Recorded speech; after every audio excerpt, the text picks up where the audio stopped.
এই নামাজের কোথাও তারা সাহাবীদেরকে সাথে নিয়ে সালাম ফেরানোর পরে হাত তুলে সবাই মিলে একসাথে দোয়া করছেন, এরকম কোন জাল হাদিসও নাই।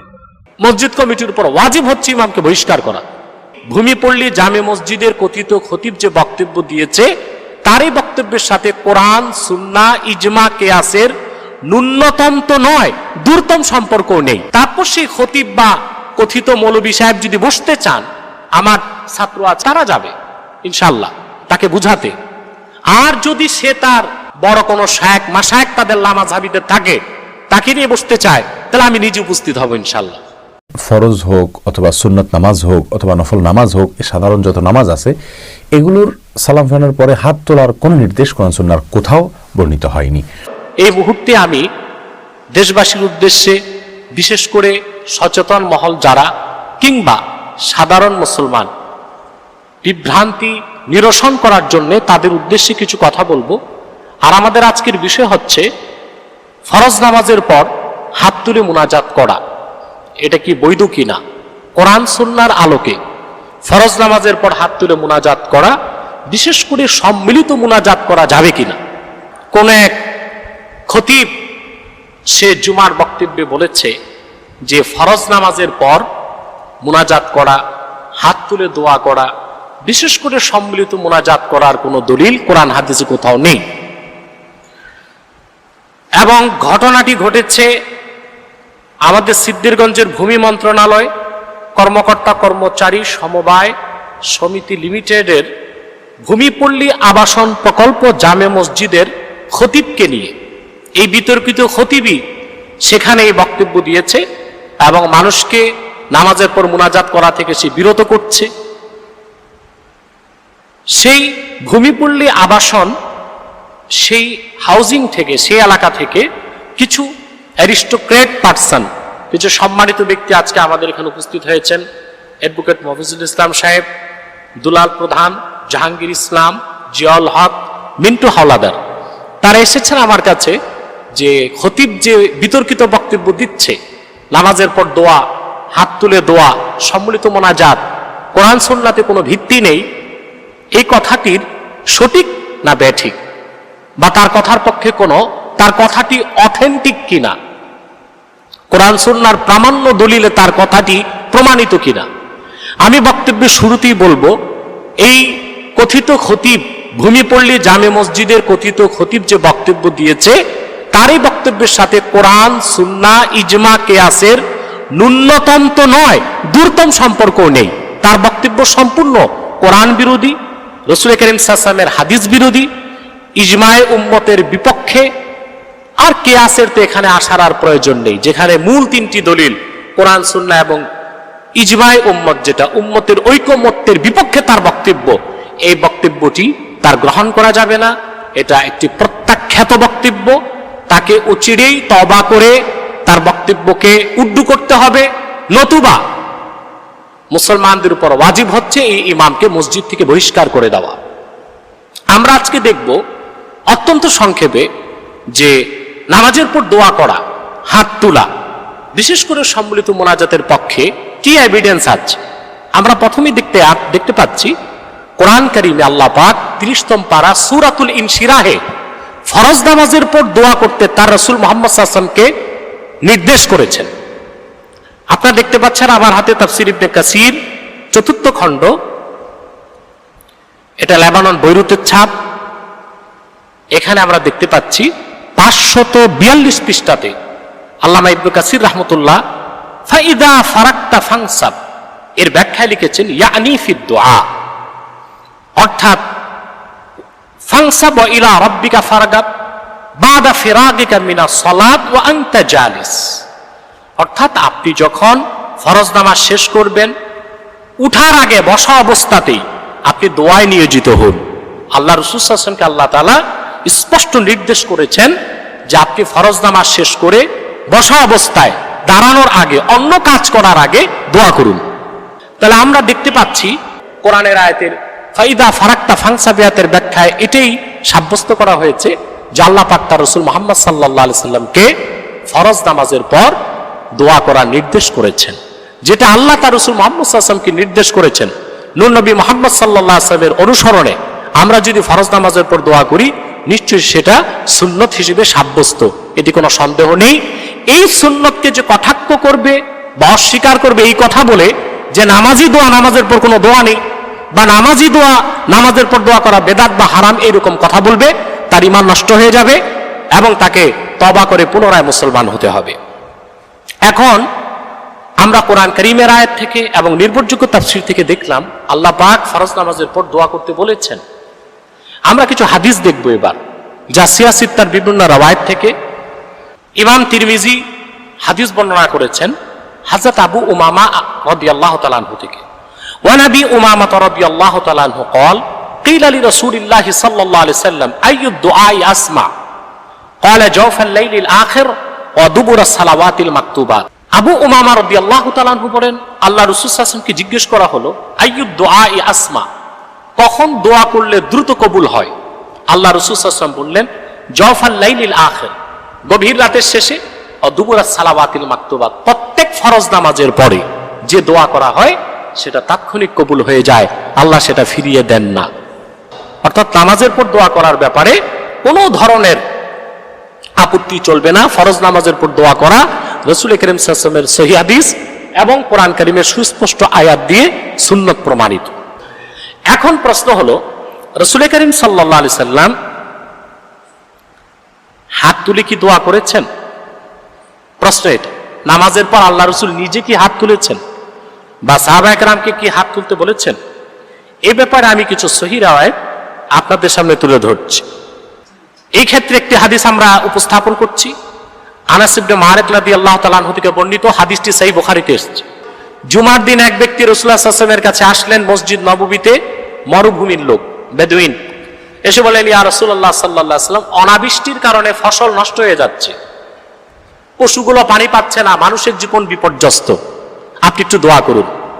তখন আল্লাহ রাসূল সাল্লাল্লাহু আলাইহি ওয়াসাল্লাম হাত তুললেন এবং আল্লাহ রাসূলের সাথে সাহাবায়ে কেরাম হাত তুললেন এবং আল্লাহ রাসূল দোয়া করলেন, সাহাবায়ে কেরাম দোয়া করলেন। তাহলে দেখা যাচ্ছে রাসূল কারীম সাল্লাল্লাহু আলাইহি ওয়াসাল্লাম দোয়াতে হাত তুলতেন এবং এককভাবে হাত তুলে দোয়া করতেন না, সম্মিলিতভাবেও সাহাবায়ে কেরামকে নিয়েও দোয়া করতেন। আরেকটি হাদিস আমরা এখন তুলে ধরছি, যা ইমাম তাবারানী বর্ণনা করেছেন। আন সালমান রাদিয়াল্লাহু তাআলা আনহু قال قال رسول الله صلى الله عليه وسلم ما رفع قوم أكفهم إلى الله عز وجل يسألونه شيئا إلا كان حقا على الله أن يدع في أيديهم الذي سألوه। হযরত সালমান রাদিয়াল্লাহু তাআলা বর্ণনা করেছেন আল্লাহ রাসূল সাল্লাল্লাহু আলাইহি ওয়াসাল্লাম ইরশাদ করেছেন, মানুষ এককভাবে দোয়া করলে যা না হয় সম্মিলিত দোয়াতে তা হয়। সেটা কি? তিনি বলেন আল্লাহ রাসূল সাল্লাল্লাহু আলাইহি ওয়াসাল্লাম বলেছেন, যখন একটি কওম, একজন ব্যক্তি না, একটি কওম, একটি জামাত আল্লাহর কাছে হাত পেতে কিছু চায়, আল্লাহ তাআলা যা চায় নগদ তাদেরকে দিয়ে দেন। ইল্লা কানা হাক্কান আলাল্লাহ, আল্লাহ নিজের জন্য এটা ওয়াজিব বানায় নেন যে তাদের হাত ফিরিয়ে দেন না, তিনি নগদ তাদের হাতে দিয়ে দেন। তাহলে দোয়া করাও সুন্নাত, হাত তোলাও সুন্নাত, সম্মিলিতভাবে দোয়া করাও রাসূল কারীম সাল্লাল্লাহু আলাইহি ওয়াসাল্লামের সহিহ হাদিস দিয়ে সাব্যস্ত। এই মৌলবী যদি কিয়ামত তক চেষ্টা করে আমি যে হাদিসটি বললাম তা সে মওযুবা বানোয়ার সাব্যস্ত করতে ইনশাআল্লাহ পারবে না। এরকম অসংখ্য হাদিস আমাদের কাছে আছে। আমি আজকে সংক্ষেপে, আপনারা যেহেতু এসেছেন সেজন্য আমি আপনারা সেই কথিত খতিবের দ্বারা যে মিসআন্ডারস্ট্যান্ডিং হয়েছে আপনাদের, এটার একটা সমাধান আমি আপনাদেরকে দিচ্ছি। তারপর সেই খতিব বা কথিত মৌলবী সাহেব যদি বসতে চান, আমার ছাত্র আছে, তারা যাবে ইনশাআল্লাহ তাকে বুঝাতে। আর যদি সে তার কোন ধরনের বড় কোন শায়েখ মাশায়েখ তাদের লামা যাবিদের থাকে, তাকে নিয়ে বসতে চায়, তাহলে আমি নিজে উপস্থিত হব ইনশাআল্লাহ। এখন আমরা কিছু হাদিস তুলে ধরবো যে নামাজের পর হাত তুলতেন কিনা রাসূল কারীম সাল্লাল্লাহু আলাইহি ওয়াসাল্লাম, নামাজের পরে হাত তোলার হাদিস আছে কিনা। এই ব্যাপারে তাফসীর ইবনে আবি হাতিমের মধ্যে এসেছে, আল্লাহ রাসূল মুহাম্মদ সাল্লাল্লাহু আলাইহি ওয়াসাল্লাম স্পষ্ট হাদিসে এসেছে রাফা ইয়াদাহু বাদামা সাল্লামা, নামাজের সালাম ফিরানোর পর হাত তুললেন। তারপর দোয়াতে সাহাবায়ে কেরামকে নিয়ে বললেন কিবলামুখী হয়ে, ঘুরেনও নাই কিবলা থেকে। আল্লাহ রাসূল বলেন, আল্লাহ ওয়ালিদ ইবনুল ওয়ালিদ, আয়াশ ইবনে আবি রাবিয়া, সালামা ইবনে হিশাম এবং অন্য দুর্বল মুসলমান যারা, তাদেরকে তুমি কাফেরদের নির্যাতন নিপীড়নের হাত থেকে রক্ষা করো এবং তাদেরকে কাফেরদের নির্যাতন নিপীড়ন থেকে অত্যন্ত সহজে বেরিয়ে আসার বা পরিত্রাণের ব্যবস্থা করে দাও। এখানে স্পষ্ট এসেছে রাসূল করিম সাল্লাল্লাহু আলাইহি ওয়াসাল্লাম নামাজের পর সাহাবায়ে কেরামকে নিয়ে হাত তুলে মুনাজাত করেছেন। তারপরও এইসব মৌলবী বা খতিব হাদিস কেন পাচ্ছে না? আমরা বলে থাকি যে কাঠের চশমা যদি কারো চোখে থাকে সে তো কিছু দেখবে না। আমাদের কাছে আসলে আমরা তাদের চশমাটা পরিবর্তন করে দিতে পারতাম, তাহলে সবকিছুই তারা দেখতে পেত। এরপরে ইবনুস সুন্নি আমালুল ইয়াউমি ওয়াল লাইলাতে একটি দীর্ঘ হাদিস এনেছেন। আনাস বিন মালিক বলেছেন, আল্লাহ রাসূল সাল্লাল্লাহু আলাইহি ওয়াসাল্লাম তাকে বলেছেন, আল্লাহর যে কোনো বান্দা প্রত্যেক নামাজের পর যখন দুই হাত পেতে দেয়, স্পষ্ট হাদিসে এসেছে, মা বিন আবদিন বাসাতা কাফাইহে ফি দুবুরি কুল্লি সালাহ, আল্লাহর যে কোনো মুমিন বান্দা নামাজের পর পরই যখন হাত পেতে দেয়, তারপর আল্লাহর কাছে বলে, আল্লাহ হে আমার ইলাহ, ইব্রাহিম ইসহাক ইয়াকুবের ইলাহ, জিবরিল মিকাইল ইসরাফিলের ইলাহ, তুমি আমার দোয়া কবুল করে নাও। তাহলে ফরজ নামাজ নয়, শুধু প্রত্যেক নামাজের পরই রাসূল করিম সাল্লাল্লাহু আলাইহি ওয়াসাল্লাম হাত তুলে দোয়া করার নির্দেশ দিয়েছেন। তাহলে আমরা দেখতে পাচ্ছি নামাজের পর দোয়া আছে, আর যে কোনো দোয়াতে হাত তোলা আছে, বিশেষ করে নামাজের পরে হাত তুলে দোয়াও আছে, এবং তা সম্মিলিতভাবেও করা যাবে। নামাজের পর এই লামাযহাবী যারা আমাদের দলিল প্রমাণের সামনে টিকতে না পেরে বাঁচার জন্য তারা বলে নামাজের পর দোয়া মানি, হাত তোলাও মানি, সম্মিলিতভাবে কেন? তার একটি হাদিস আমরা পূর্বে বলেছি, রাসূল করিম সাল্লাল্লাহু আলাইহি ওয়াসাল্লাম সাহাবায়ে কেরামকে নিয়ে সম্মিলিতভাবে মুনাজাত করেছেন। কারণ আল্লাহ রাসূল সাল্লাল্লাহু আলাইহি ওয়াসাল্লাম যখন হাত তুলে দোয়া করেছেন, কোন সাহাবী তো দোয়া ছাড়া বসেছিলেন না, তারা হাত তুলেছেন। এবার সরাসরি একটি হাদিস আমি আপনাদেরকে শোনাচ্ছি। মুআজাম তাবারানীতে হাদিসটি এসেছে। হযরত হাবিব ইবনে মাসলাম আল ফিহরি রাদিয়াল্লাহু তাআলা আনহু তিনি বললেন, সামি'তু রাসূলুল্লাহ সাল্লাল্লাহু আলাইহি ওয়াসাল্লাম ইয়াকুল, আমি আল্লাহ রাসূল সাল্লাল্লাহু আলাইহি ওয়াসাল্লামের জবানে শুনেছি তিনি বলেন, লা ইয়াজতাবিউ মালাউন ফায়াদউ বা'দুহুম ওয়া ইউআমিনু সাইরুহুম ইল্লা আজাবাহুমুল্লাহ। আল্লাহ রাসূল সাল্লাল্লাহু আলাইহি ওয়াসাল্লাম সম্মিলিত মুনাজাতের নির্দেশ করেছেন। তিনি বলেন, আমি আল্লাহ রাসূল সাল্লাল্লাহু আলাইহি ওয়াসাল্লামের কাছে নিজ কানে শুনেছি তিনি বলেছেন, যখন কোন লোকজন একত্রিত হয়, ফায়াদউ বা'দুহুম, তাদের কেউ যদি দোয়া করে, ওয়া ইউআমিনু সাইরুহুম, বাকিরা যদি আমিন আমিন বলে, সঙ্গে সঙ্গে আল্লাহ তাদের দোয়া কবুল করেন। তাহলে নামাজের পরে ইমাম সাহেব যখন দোয়া করবে, মুসল্লিরা আমিন আমিন বলবে দোয়াতে শামিল হয়ে, সাথে সাথে তাদের দোয়া কবুল হয়ে যাবে। অতএব এটাও সহিহ হাদিস থেকেই সাব্যস্ত আছে। এখন আমাদের প্রশ্ন হলো যে মুনাজাতের বিপক্ষে কারা? কারা মুনাজাতকে বন্ধ করতে চাচ্ছে? তাদের ব্যাপারে কিছু কথা আমাদেরকে বলতে হচ্ছে।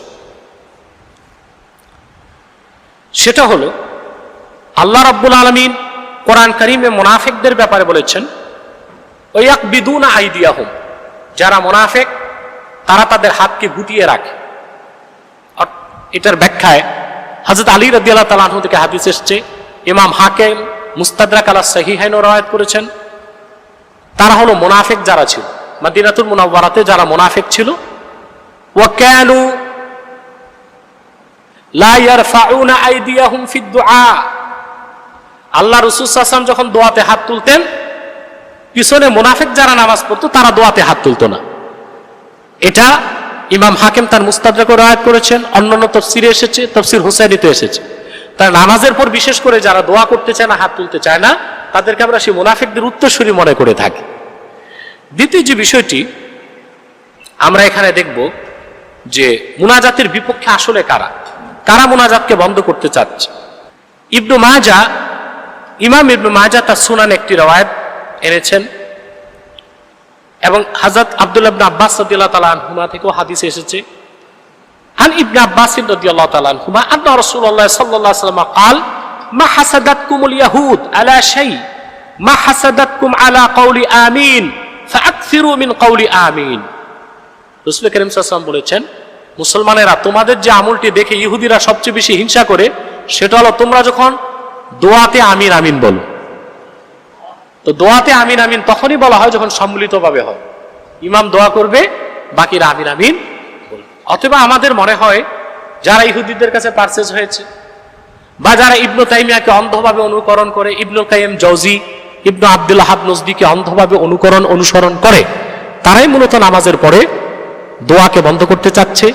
বিশেষ করে সম্মিলিত মুনাজাতের মাধ্যমে মানুষ আল্লাহমুখী হয়, মানুষের মনটা নরম হয়ে যায় এবং মানুষ ইবাদত বন্দিগিতে আর উৎসাহিত হয়।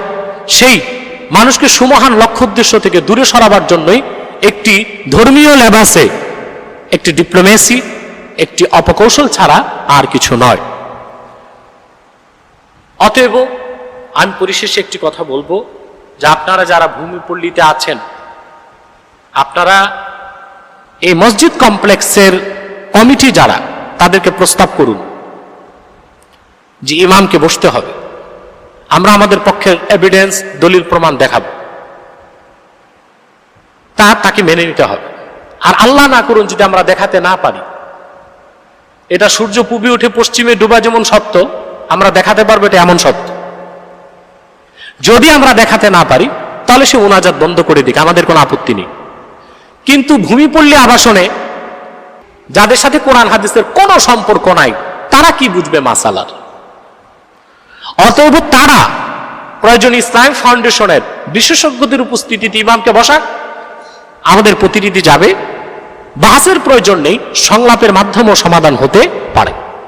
আর যদি ইমাম তাতেও রাজি না হয় তাহলে তাকে মুনাজাত চালু করতে হবে। যদি তাতেও রাজি না হয় তাহলে রাসূল করিম সাল্লাল্লাহু আলাইহি ওয়াসাল্লামের একটি সুন্নাত, নামাজের পর দোয়া করা আর সম্মিলিত মুনাজাত হাত তুলে, এটা সুন্নতি মুতাওয়ারেসা। চার মাযহাবের ইমামগণ একমতের ব্যাপারে মতগুলো ছিল, আমি সময় সংকীর্ণতার জন্য দেখাতে পারলাম না। এই সুন্নতি মুতাওয়ারেসা বা একটি স্বতঃসিদ্ধ কোরআন সুন্নাহ ভিত্তিক রীতিকে বন্ধ করার কারণে মসজিদ কমিটির উপর ওয়াজিব হচ্ছে ইমামকে বহিষ্কার করা। আল্লাহ তাআলা আমাদেরকে সঠিক জ্ঞান দান করুন। ওয়াখির দাওয়ানা আলহামদুলিল্লাহি রাব্বিল আলামিন।